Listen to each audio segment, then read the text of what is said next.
ketika melangkah. Kalau amanah sudah di tangan, semua kewajipan mesti ditunaikan. Kalau amanah sudah dipegang, jangan sampai kecewakan orang. Kalau amanah tak mampu ditunaikan, jangan mengelak mencari alasan. Kalau amanah tak mampu dilaksana, kembalikan jawatan dengan penuh bijaksana. Sebab apa? Lawan kepada amanah itulah sifat khianat. Bila sifat khianat tidak ditunaikan, maka itulah tanda tidak sempurnanya iman. Bersifat amanah ni sangat penting. Sebab itu dalam kitab Syu'abul Iman, cabang-cabang iman, pada cabang iman yang ke-35 itu adalah wajib menunaikan amanah. Wajib menunaikan amanah. Maka kalau orang yang tidak menunaikan amanah, maka sebenarnya imannya itu belum lengkap dan sempurna. Jadi saya seru pada diri saya dan kita semualah lebih kurang ada 129 orang pada pagi ini. Kita laksanakanlah amanah yang diberikan sebaik mungkin pada diri kita dalam apa jua lapangan sekalipun, kerana sifat amanah itu adalah sifat Rasulullah sallallahu alaihi wasallam. Sifat Rasulullah. Jangan kerana kita tidak melaksanakan amanah, maka kita menzalimi orang lain kerana amanah yang tidak dilaksanakan itu. Jangan kita sampai tahap orang kata bilalah dia ni nak berhenti. Mungkin orang nak bagi tahu tu segan, malu. Tapi dia berada di posisi tersebut, dia tidak laksanakan amanah. Bilalah orang ni nak berhenti, cukup-cukup lah, dah lah dia kerja tak buat. Contoh kan, amanah tidak dilaksanakan. Dia beri amanah, tidak buat. Dia beri amanah, dia khianati. Dia beri amanah, dia salah guna kuasa. Orang nanti bilalah awak nak berhenti. Contoh kan. Maka dengan ini, kita hendaklah melaksanakan amanah. Ada jemaah yang tanya, Ustaz, ayat apa tadi yang baca tu? Suratul Anfal ayat yang ke-27. Suratul Anfal ayat yang ke-27. Allah Ta'ala berfirman, jangan kamu khianati Allah dan jangan kamu khianati Rasul dan amanah-amanah dalam kalangan kamu. Ada jemaah yang minta contoh. Apa contoh amanah yang tidak ditunaikan, Ustaz? Contoh, saya bagi contoh kita lah. Saya imam masjid kan. Saya bertugas di masjid sebagai imam. Kita kalau jadi imam masjid, asyik tak datang bertugas saja. Contoh sajalah. Sepatutnya kita bertugas hari ni hari Rabu. Bertugas 5 waktu. Subuh, Zuhur, Asar, Maghrib, Isyak. Tapi selalu je tak datang. Maghrib tak datang. Ataupun Zuhur tak datang. Asar tak datang. Ini contoh sajalah. Yang naik ganti jadi imamnya, Bilal. Sebab apa? Imam asyik ada urusan saja. Kadang-kadang tak sedar lah. Kadang-kadang sibuk lah. Kadang-kadang ambil anak sekolah lah. Menyebabkan yang terpaksa menampung amanah kita tadi orang lain. Menyebabkan orang kata imam ni apalah, tidak istiqamah lah menunaikan tanggungjawab dia. Menyebabkan terzalimi pihak yang lain kerana ada satu pihak tidak menunaikan amanah. Kita bagi contoh imam. Biasanya kita bagi contoh apa dia? Kita bagi contoh jemaah. Ini kita bagi contoh imam kan. Ataupun sebagai contohlah amanah. Pihak SPAK telah memberikan amanah kepada penceramah-penceramah, ustaz-ustaz. Hendaklah membaca kitab-kitab sekalian. Kitab Al-Kabair ada, kitab Hadis 40 ada. Tetapi dia tak baca kitab. Contoh, tak baca kitab. Kata kuliah kitab Hadis 40. Satu hadis pun dia tak masuk, tak baca. Yang diuraikannya berkenaan dengan isu-isu semasa, berkenaan dengan topik-topik yang lain. Maka jemaah tertunggu-tunggu bilalah penceramah ni nak masuk isi kandungan kitab. Jemaah dah beli kitab dah. Akhirnya kitab tidak dapat khatam walaupun telah melalui berkali-kali pengajian. Ini contoh tidak menunaikan amanah. Sebab orang mengharapkan bila belajar, mestilah belajar berkitab lagi-lagi, nak khatam lah satu masa nanti kan. Maka itu sebagai satu contoh, tunaikan amanah. Dan beberapa contoh yang lain lah. Kalau kita bertugas sebagai Bilal contohnya. Asyik tak dengar je azan. Sebab apa? Bilal tak datang bertugas. Tidak menunaikan amanah. Maka sebab itu kata orang tua-tua, kalau tidak mampu memikul amanah, maka hendaklah kembalikan amanah itu dengan bijaksana. Kerana akan ada pihak yang terkesan dan terzalimi apabila amanah tidak ditunaikan. Amanah ni sifat Rasulullah SAW. Kita baca dalil yang kedua daripada Quran. Firman Allah Subhanahu wa taala, wa anna Allah la yahdi kaidal khainin. Surah Yusuf ayat yang ke-52 maksudnya, dan Allah tidak akan menjayakan tipu daya orang-orang yang khianat. Orang-orang yang melakukan pengkhianatan, dia diberikan sesuatu amanah, tetapi dia khianat terhadap amanah tersebut, maka sesungguhnya Allah tidak bersamanya, maka tipu dayanya itu tidak akan berjaya kerana akan dikalahkan dengan tipu daya Allah Subhanahu wa taala. Dia ada mengancang, Allah juga mengancang, tetapi perancangan Allah itu lebih baik. Maka conclusionnya, laksanakanlah amanah yang telah diberikan kepada kita. Di peringkat kita pula, hendaklah kita ini memberikan amanah kepada orang yang berhak. Orang yang layak baru kita lantik dia untuk memikul sesuatu amanah. Contoh, kita nak baiki kereta yang rosak. Jangan beri amanah baiki kereta yang rosak tu pada ustaz-ustaz. Berilah kepada mekanik, contoh kan. Kalau bagi pada ustaz sesuatu amanah yang dia tidak mampu laksanakan, kereta rosak contohnya. Ustaz tak mampu nak baiki kereta, baca Yasin boleh. Baca Yasin pada kereta yang rosak tak hidup juga. Jadi hendaklah amanah kita berikan kepada yang berhak. Di dalam sesuatu perkara kita nak berikan amanah ini, mestilah dipertimbangkan dua perkara. Yang pertama, kita berikan kepada orang yang berkebolehan ataupun berkelayakan. Orang yang ada capability, kata orang Kelantan. Ada kelayakan dia. Yang kedua, kalau dia ada kelayakan, nombor dua, pertimbangannya mestilah diberikan kepada orang yang amanah. Orang yang amanah. Kalau dia amanah saja, tak ada kelayakan, tak boleh juga.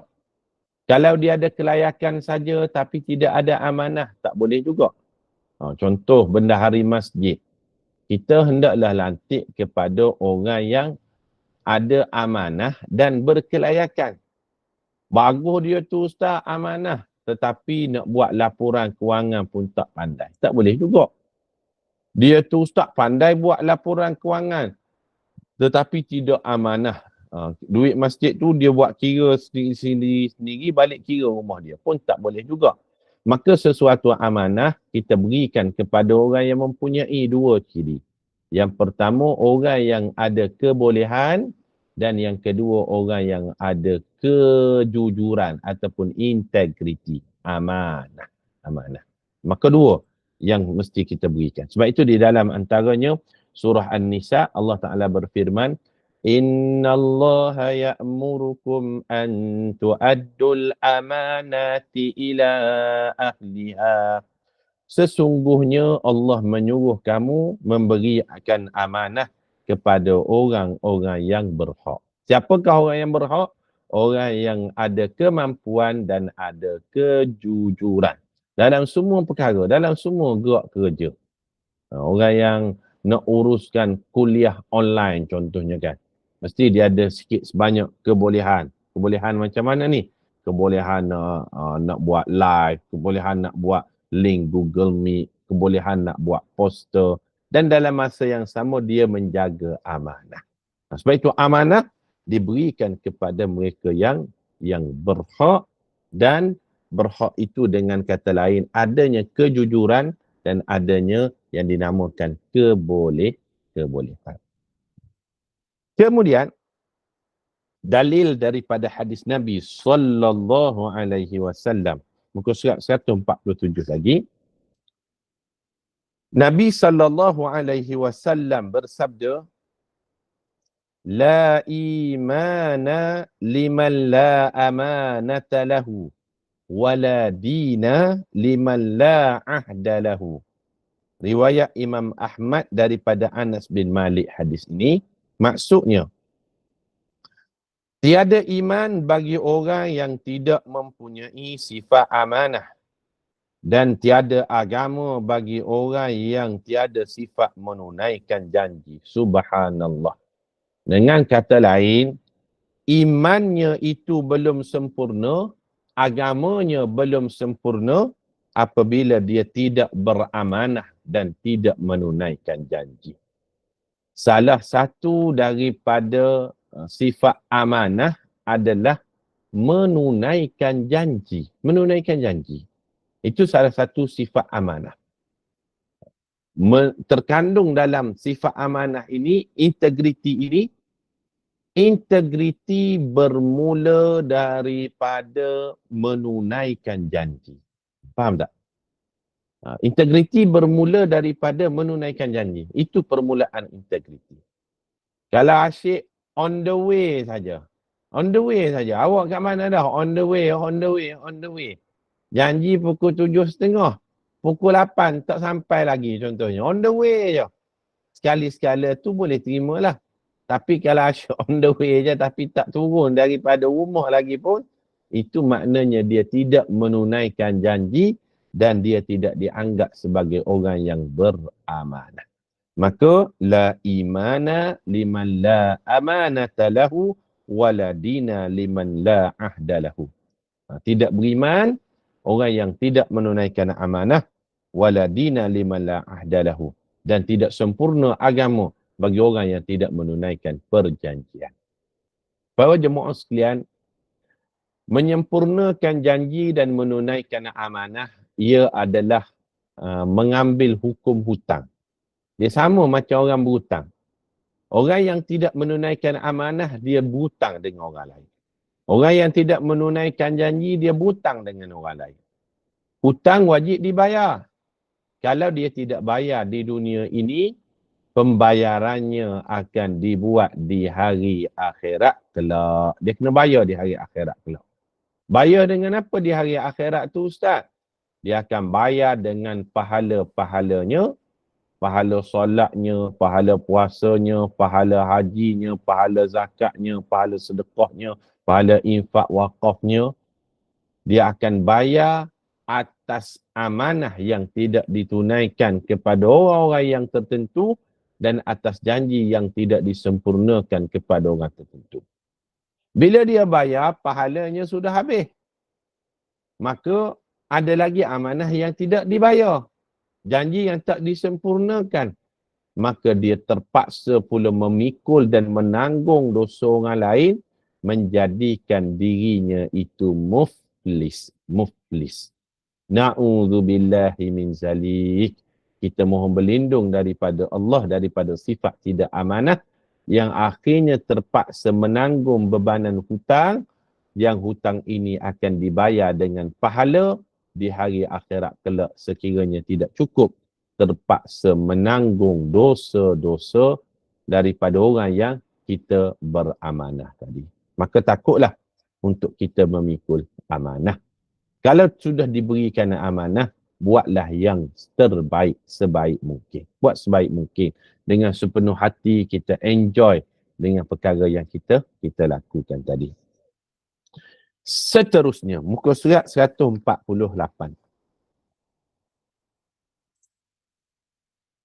Di dalam satu hadis yang sahih yang diriwayatkan oleh Imam Bukhari dan Muslim daripada Abu Hurairah radhiyallahu anhu, baginda bersabda lagi,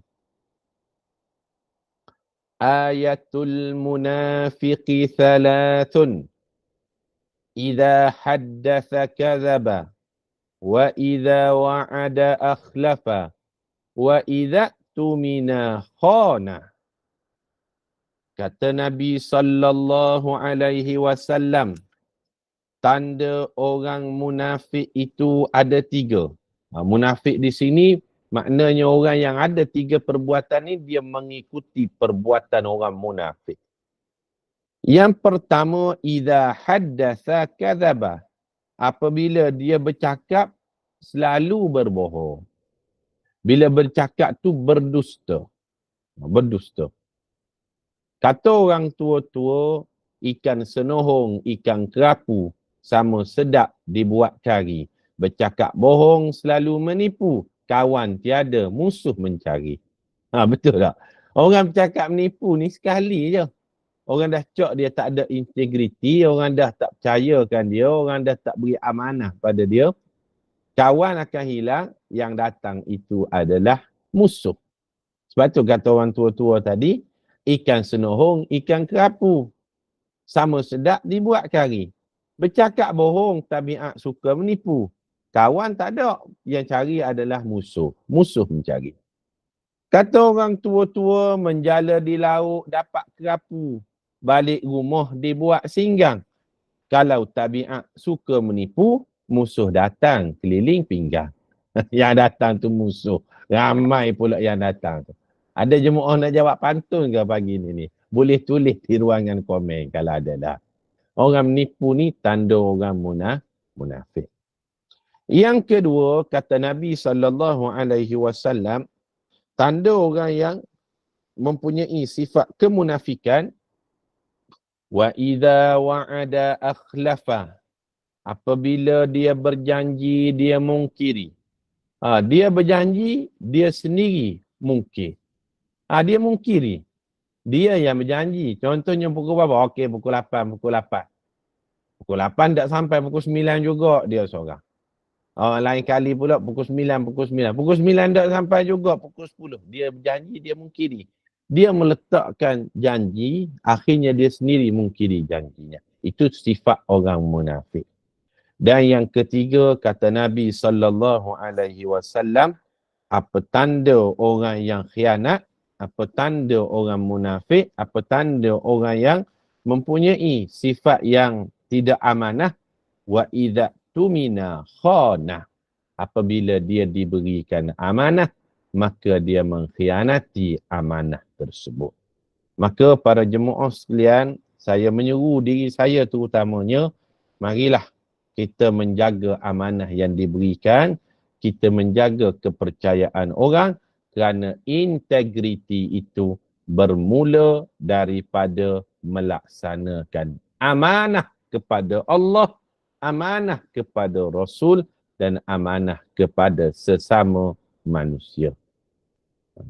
Last sekali kesimpulannya, dosa besar yang ke-34. Sifat khianat dalam apa jua perkara adalah suatu yang keji. Sebahagiannya lebih buruk daripada yang lain. Orang yang mengkhianatimu pada orang yang tidak sama dengan orang mengkhianatimu pada ahli keluarga dan hartamu, serta melakukan pelbagai dosa besar. Maknanya, orang yang khianat ini, dia termasuk daripada dosa besar, maka dia telah hilang kepercayaan daripada orang lain. Selesai dosa besar yang ke-34. Dosa besar yang ke-35 pada pagi ini. Muka surat 149. Menuntut ilmu kerana dunia dan menyembunyikan ilmu. Menuntut ilmu kerana dunia. Maknanya, ilmu tu dia gunakan untuk dia dapat yang dinamakan dia tunggang lah. Dia tunggang ilmu-ilmu dia tu untuk kepentingan duniawi dia. Kepentingan duniawi ni macam mana? Dia jual ilmu dia pada perkara yang tidak betul. Tidak betul. Dan menyembunyikan ilmu. Contohnya macam ni. Dia gunakan agama dia tu, ataupun istilah sekarang ni, dia menunggang agama untuk kepentingan diri sendiri padahal dia tahu benda tu salah. Itu maksud dia. Kalau dia menuntut ilmu kerana dunia, maknanya kerana nak kerja, kerana nak bantu ahli keluarga, itu tak menjadi masalah. Yang di sini maksudnya dia menunggang ilmu tadi untuk kepentingan duniawi dia sehingga sanggup menipu. Itu yang termasuk daripada dosa besar. Dan salah satu daripada dosa besar juga adalah menyembunyikan ilmu. Menyembunyikan ilmu. Terutamanya ilmu berkaitan dengan agama. Kita baca dulu dalil-dalil dia. Kemudian kita akan tengok huraiannya. Ada banyak jugalah dalil daripada Al-Quran dan dalil daripada hadis pada dosa besar yang ke-35 ini. Firman Allah Ta'ala, A'udhu billahi minasyaitanir rajim. Innama yakhshallaha min ibadihil ulama. Surah Fatir ayat yang ke-28. Maksudnya, sebenarnya orang yang hanya takut kepada Allah terdiri dalam kalangan hamba-hambanya yang berilmu. Memang betul.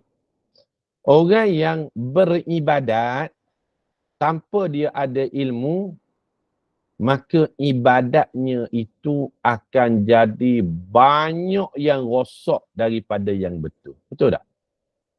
Orang beribadat tapi dia tak tuntut ilmu dulu. Contoh, dia semayang kan. Tetapi ilmu tentang solat itu dia tidak ada. Macam mana cara mengangkat takbiratul ihramnya, ataupun mula daripada wuduk lagi. Dia tidak belajar ilmu tentang ambil wuduk dengan betul.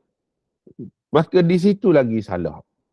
Baca Fatihahnya, hukum tajwidnya, macam mana rukuknya, macam mana iktidalnya, apa bacaan-bacaannya. Maka sebab itu, orang yang takut kepada Allah ni, Allah sebut mereka dalam kalangan orang yang berilmu. Sebab kalau dia tidak ada ilmu, dia akan beribadat dalam keadaan banyak ibadatnya akan rosak dan dia tak tahu pun ibadatnya itu rosak dan dia tidak takut pun dalam melanggar perintah Allah tadi. Sebab dia tidak ada ilmu. Sebab itu pentingnya ilmu. Sebab itu alhamdulillah ada kan, kita tengok kan, masjid-masjid walaupun dia tidak menganjurkan kuliah maghrib dan sekarang kan kita tarawih, dia ambillah inisiatif kita buat kuliah zuhur contohnya kan, kuliah zuhur. Ataupun mungkinlah kalau ada masjid ataupun surau yang buat 8 rakaat tu, dia buat lepas habis solat witir, ada tazkirah, pengisian sikit tentang ilmu Ramadan dan berkaitan dengannya. Supaya apa? Supaya kita ni bila kita solat di belakang imam, kita tak faham maksud ayat-ayat Quran yang dibaca oleh imam, sebahagiannya lah kita gagap faham. Apa yang tuntutan daripada Quran, apa larangan daripada Quran. Maka bila ada ruangan tazkirah 15-20 minit selepas solat witir tu, maka ada peluang untuk kita menuntut ilmu tadi. Menuntut ilmu ni ataupun dapatkan ilmu ni cukup mahal. Sebab itu kata Sayyidina Ali, al-ilmu khairum minal mal. Ilmu itu dia lebih berharga daripada harta. Al-ilmu yahrisuka wa anta tahrithul mal. Ilmu dia akan jaga di kita, akan bagi tahu mana yang halal, mana yang haram. Tetapi harta kita terpaksa jaga dia. Kalau harta menilai, kita jaga dia dalam rumah. Kita letakkan. Dalam rumah pula kita letak dalam peti besi. Peti besi pula kita tutup dia dengan password. Dalam rumah pula ada pula pagar dan sebagainya. Kita terpaksa menjaga harta. Tetapi kalau ilmu dia akan menjaga kita daripada melakukan perkara yang tidak disukai oleh Allah dan melanggar daripada perintah Allah tadi. Sebab itu ayat yang pertama tadi Allah sebut, hanya orang berilmu sahaja yang takut melanggar perintah Allah. Sebab apa? Dengan ilmunya itu dia tahu mana batasan halal dan haram. Seterusnya, Suratul Baqarah ayat 159 berbunyi, Allah Ta'ala berfirman, Innal ladhina yaktumuna ma أرسلنا من البينات والهدى من بعد ما بيناه للناس من بعد ما بيناه للناس في الكتاب أولئك يلعنهم الله ويلعنهم اللاعنون. Maksudnya, sesungguhnya orang-orang yang menyembunyikan apa yang telah kami turunkan berupa keterangan-keterangan dan petunjuk hidayah sesudah kami menerangkannya kepada manusia dalam kitab suci, mereka itu dilaknat oleh Allah dan dilaknat oleh sekalian makhluk. Subhanallah. Ayat ini menceritakan tentang ancaman kepada orang yang menyembunyikan ilmu. Dia tahu ilmu sesuatu perkara itu berkaitan dengan ilmu agama maksudnya. Mana yang halal, mana yang haram, mana yang boleh, mana yang tak boleh, mana disukai Allah, mana tak disukai Allah. Tetapi dia sengaja menyembunyikan ilmu bila orang tanya. Tak boleh, saya tak nak bagi tahu ilmu ni. Contoh kan. Ilmu berkaitan agama. Kalau ilmu duniawi dia tidak termasuk daripada ancaman ayat ni. Sebab Allah sebut, min ba'di ma bayyanahu linnas. Ilmu yang kami turunkan dalam Al-Quran yang merupakan petunjuk, iaitu ilmu agama. Siapa yang menyembunyikan agama, Allah sebut, ulaika yal'anuhumullah, mereka itu akan dilaknat oleh Allah, wa yal'anuhumul la'inun, dan dia juga akan dilaknat oleh sekalian makhluk. Maka saya ingatkan diri saya dan para asatizah sekalian, jangan kita sembunyikan ilmu yang kita ketahui. Jangan sembunyikan ilmu yang kita ketahui. Ustaz, kalau ilmu masakan termasuk tak dalam ancaman ni? Tidak termasuk. Kan contoh kan, bulan-bulan puasa ni ada resepi-resepi tertentu turun-temurun. Orang tanya nak macam mana cara nak masak kuzi sedap macam ni. Kita kata tak boleh. Ini saya dapat daripada turun-temurun. Daripada nenek moyang saya, kata dia. Adakah dia termasuk daripada menyembunyikan ilmu masakan dan diancam dengan ancaman sebegini? Maka ia tidak termasuk. Kata Kak Intan tu minta resepi kuih raya. Macam mana awak buat ni semprit sedap sangat. Tak nenah sedap sangat ni. Tak boleh bagi tahu, ini rahsia saya masuk kelas. Maka ia tidak termasuk daripada ancaman sebagaimana ayat ni.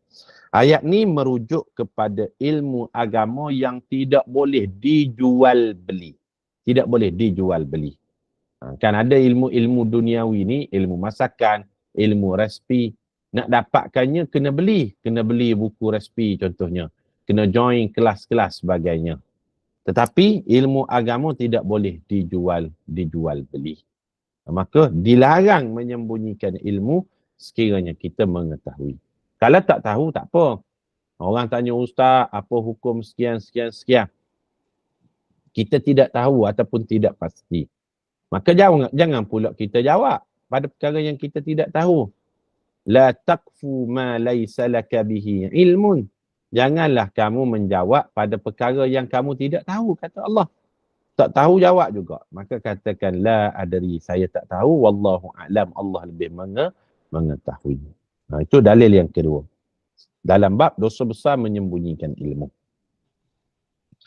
Dalil yang ketiga, Allah Subhanahu wa taala berfirman, innal ladzina yaktumuna ma anzalallahu minal kitab. Muka surat 150. وَيَشْتَرُونَ بِهِ ثَمَنًا قَلِيلًا أُولَئِكَ مَا يَأْكُلُونَ فِي بُطُونِهِمْ إِلَّا النَّارَ وَلَا يُكَلِّمُهُمُ اللَّهُ يَوْمَ الْقِيَامَةِ وَلَا يُزَكِّيهِمْ وَلَهُمْ عَذَابٌ أَلِيمٌ. Suratul Baqarah ayat 174. Maksudnya, sesungguhnya orang-orang yang menyembunyikan apa-apa keterangan kitab suci yang telah diturunkan oleh Allah dan membeli keuntungan dunia yang sedikit faedah dengannya. Mereka itu tidak mengisi dalam perut mereka selain daripada api neraka. Dan Allah tidak akan berkata-kata kepada mereka pada hari kiamat. Allah tidak akan membersihkan mereka daripada dosa dan mereka pula akan beroleh azab seksa yang tidak terperi sakitnya. Ayat ini Allah bicarakan dalam bab mereka yang menunggang agama. Hati-hati, dia menunggang agama ni dia jual ayat-ayat Quran untuk kepentingan diri dia. Contoh, dia kata, Nabi pernah bersabda, terung adalah ubat kepada segala penyakit. Padahal tak ada pun hadis Nabi tentang perkara tersebut. Rupa-rupanya bila kita cek, dia adalah penjual terung. Dia nak melariskan jualan terung dia, dia sandarkan pada Nabi. Dia kata macam mana? Antara makanan kesukaan Nabi adalah tembikai. Contoh. Rupa-rupanya bila kita cek, dia adalah penjual tembikai. Dia menyampaikan perkara yang salah, dia sandarkan pada diri Nabi, tujuannya untuk kepentingan dunia dia. Ini yang dimaksudkan dosa besar. Dan mereka ni Allah sebut, la yukallimuhumullahu yawmal qiyamah. Allah tak akan bercakap dengan dia pada hari kiamat. Wala yuzakkihim, tidak akan dibersihkan dosa-dosanya. Walahum azabun alim, bagi mereka itu azab yang pedih. 3 ancaman Allah dalam ayat ni kepada orang yang menunggang agama. Saya ada jual kismis minda, kata dia. Siapa yang makan kismis ini, maka dia akan dapat hafal Quran 30 juzuk. Kismis pula, contoh jual kismis kan. Saya ada jual air. Air ni dibacakan dalam perigi yang dipasangkan keset bacaan Al-Quran kori-kori terkenal. Berapa harga sebotol air awak jual ni? RM10, kata dia. Dia menggunakan agama untuk kepentingan diri dia.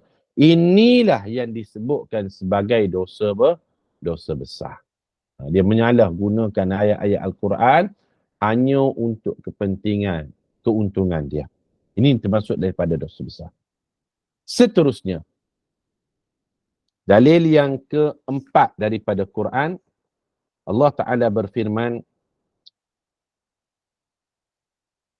وَإِذْ أَخَذَ اللَّهُ مِيثَاقَ الَّذِينَ أُوتُوا الْكِتَابَ لَتُبَيِّنُنَّهُ لِلنَّاسِ وَلَا تَكْتُمُونَهُ فَنَبَذُوهُ وَرَاءَ ظُهُورِهِمْ وَاشْتَرَوْا بِهِ ثَمَنًا قَلِيلًا فَبِئْسَ مَا يَشْتَرُونَ. Surah Ali Imran ayat 187, maksudnya, ingatlah ketika Allah mengambil perjanjian setia daripada orang yang telah diberikan kitab. Iaitu demi Allah, kamu hendaklah menerangkan isi kitab itu kepada manusia. Dan janganlah kamu sekali-sekali menyembunyikannya. Ketika mereka membuang perjanjian setia itu ke belakang mereka serta mereka menukarnya dengan mengambil faedah dunia yang sedikit, maka amatlah buruk apa yang mereka dapati daripada penukarannya kalamullah dengan janjinya. Allah kata sangat buruk kalau dia dapat kepentingan ataupun dia mendapat keuntungan daripada dia menjual ayat-ayat Allah tadi. Surah Ali Imran ayat 187. Kemudian kita masuk dalam dalil daripada hadis. Sabda Nabi sallallahu alaihi wasallam, "Man ta'allama ilman mimma yubtagha bihi wajhullah la yata'allamuhu illa liyusiba bihi 'aradan minad dunya lam yajid 'arfal jannah yaumal qiyamah yakni rihaha." Hadis ni riwayat Abu Daud dengan sanad yang sahih. Kita baca maksudnya. Sesiapa yang mempelajari suatu ilmu yang sepatutnya diharapkan redha Allah melaluinya, namun dia tidak mempelajarinya melainkan kerana hendak mencari habuan dunia, maka dia tidak akan mencium bauan syurga. Subhanallah, Masya Allah. Orang yang belajar ilmu agama, sepatutnya dia mengharapkan dengan dia belajar tadi turunnya rahmat. Tapi dia belajar ni, dia sampaikan hadis, dia belajar akidah, belajar fiqh, belajar apa-apa Quran. Tujuannya dia nak mencari habuan dunia. Aku dapat habuan dunia nanti ni.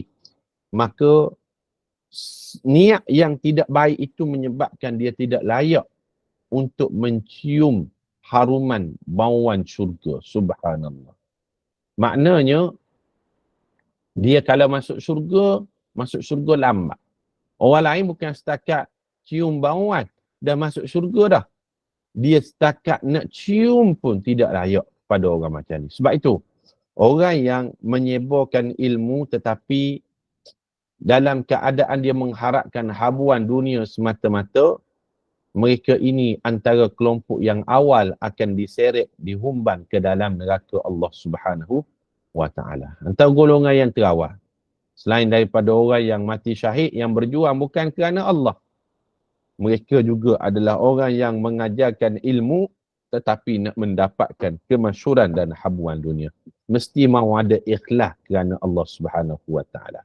Ikhlas ni, benda yang besar akan jadi kecil dan tak ada bernilai pun bila tidak adanya keikhlasan. Dan benda yang kecil akan jadi besar bila adanya keikhlasan kerana Allah Subhanahu wa Ta'ala. Itu yang hadis yang pertama. Muka surat 151 lagi. Sebelum ini, hadis yang diriwayatkan oleh Abu Hurairah radhiyallahu anhu menyatakan tentang 3 orang yang diseret ke neraka. Salah satunya ialah orang yang Allah berfirmankan kepadanya, innama ta'allamta liyuqala alimun wa qad qila. Hadis riwayat Muslim, sesungguhnya kamu menuntut ilmu supaya orang mengatakan, oh dia ni orang yang alim, lantas kamu telah dikatakan begitu. Kata Nabi SAW, golongan yang awal akan diseret ke dalam neraka ialah orang yang alim. Orang yang alim ni orang yang ada ilmu, ataupun kita sebut ustaz-ustazah lah. So-called ustaz-ustazah. Dia mengajar ni supaya dipuji-puji. Dipuja-puja. Orang kata alimnya awak. Masya Allah hebatnya ilmu awak. Dia seronok bila dipuja-puji. Maka ketika itu timbullah perasaan riak, ujub, takabur, dan dia bukan lagi buat kerana Allah, kerana nak menyebarkan ilmu-ilmu Allah, memberi semangat dan motivasi, menambahkan iman dan amal. Maka orang macam ni lah menjadi kelompok yang awal masuk dalam syurga kelak. Kita doakan Allah menjaga hati kita, tidak dipesongkan kepada perkara-perkara sebegitu. Kita doakan Allahumma arinal haqqa haqqa warzuqna ittiba'ah wa arinal batila batila warzuqna ijtinabah. Ya Allah, tunjukkanlah mana yang betul kami dapat, supaya kami dapat mengikuti kebenaran, dan tunjukkanlah kami mana yang salah supaya kami dapat menjauhi kesalahan. Amin ya rabbal alamin. Seterusnya, dalil daripada hadis Nabi sallallahu alaihi wasallam, la tata'allamul ilma litubahu bihil ulama aw tumaru bihi sufaha wa la takhayyazu bihil majalis faman fa'ala dhalik fannar annar. Masya Allah. Janganlah menuntut ilmu dengan tujuan berbangga di hadapan ulama dan berbalah dengan orang yang jahil. Dia menuntut ilmu ni sebab dia nak dalam kalangan para ulama dia jadi nombor 1. Dan dia menuntut ilmu ni supaya dia boleh berdebat dengan orang yang jahil. Dan janganlah melakukannya bertujuan mendapat perhatian dalam majlis-majlis. Supaya orang puji, ini alim, ini sahibus samahah, ini sahibul allamah. Dipuja-puji. Maka sesiapa yang berbuat demikian, maka nerakalah baginya neraka lah baginya. Subhanallah. Dan ada beberapa dalil yang lain, nanti kita tuan-tuan boleh tengoklah beberapa ancamannya. Kita dah masuk pukul 8.23 ni. Saya bukalah kalau ada satu dua persoalan berkenaan dengan dua perbincangan kita pada dosa besar. Kita kenali pada pagi ini, dosa besar khianat, tidak amanah dan menuntut ilmu kerana habuan dunia dan menyembunyikan ilmu. Dipersilakan sekiranya ada. Silakan perempuan. Soalan pertama. Oh, tak ada. Alhamdulillah. Jelas ke perbincangan kita pagi ni? Sangat jelas. Detail dan jelas.